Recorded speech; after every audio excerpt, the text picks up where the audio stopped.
السلام عليكم ورحمة الله وبركاته. والله قالي مeel kastoo adduunka aad ka joogtaan waa walaashiin Mulki Xasan Maxamed oo idin leh caafimaad iyo barwaaqo ku noolaada.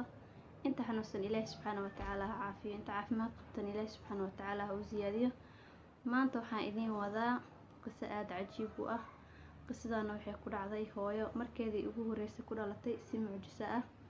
hooyadaas oo ahayd mid indhala dhagana la subxaanallah.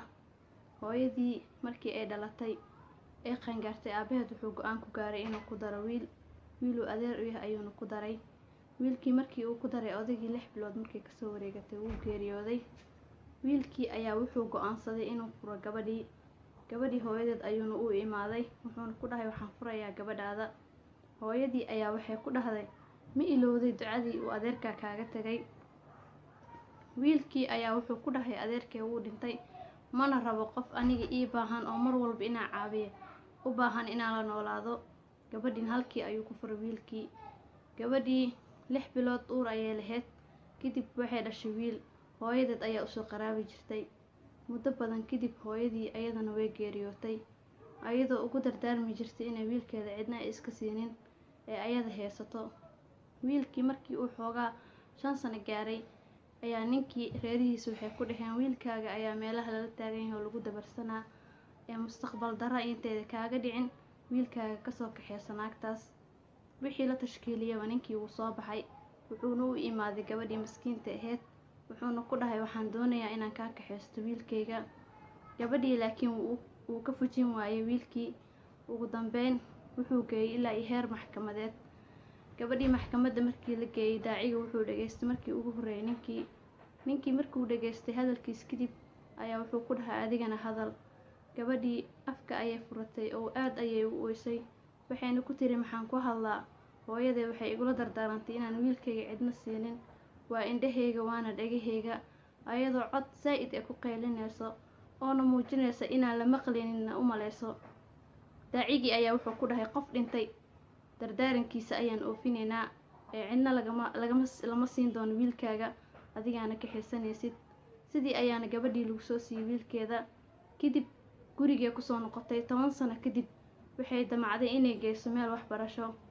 markaasaa waxbarashada markay geysay ninkii ayaa haddana sidii u daba taagnaa wuuna ka kaxaystay wiilkii wuxuuna geeyay magaalo uusan ka soo noqon karin.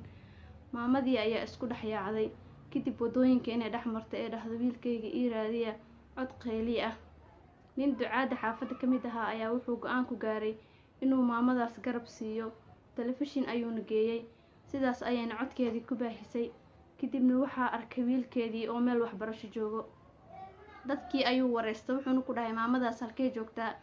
kadib waa la keenay waxaana la keenay meesha maalinkii wareysiga loogu qaaday maamada. dadkii xaafadda ayaana soo kaxeeyeen maamada oo u keenan wiilkeedii. kadib wiilkii hooyadii sidii ayay ku midoobeen, laakiin dhagar qabihii sidaa uguma saharin ee mar labaad ayuu wuxuu damcay maamadaas in la kaxeeyo oo la geeyo keen si ay u cunaan dugaagta meeshaas ku nool. waxay u soo direen niman aad u xoogooweyn. maamadiina waa la kaxeeyay waxaana la geeyay keentii, laakiin wiilkeedii yaraa oo u jeeday dadkan waxay sameynayaan ayaa soo daba kacay. kadibna hooyadii meesha ka kaxeeyay. qisadana waa qiso aad cajiib. ilaahay subxaanahu wa ta'aala iyada 6 lixaad aan kaamil ka dhigin adiga wuu ka dhigi karay. marka ilaahay subxaanahu wa ta'aala haddii calaf kugu daray qof aan 6 lixaad dhamaystirnaynin inaad ilaahay subxaanahu wa ta'aala uga cabsato oo maalinka qiyaamana aad ku weydiisato ajir iyo xasanaadna ilaahay subxaanahu wa ta'aala wuu kaa siinayaa.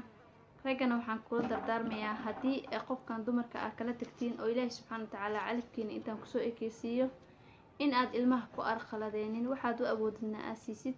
waa walaashiin Mulki Xasan Maxamed oo idin leh wassalaamu calaykum waraxmatullaahi wabarakaatuh.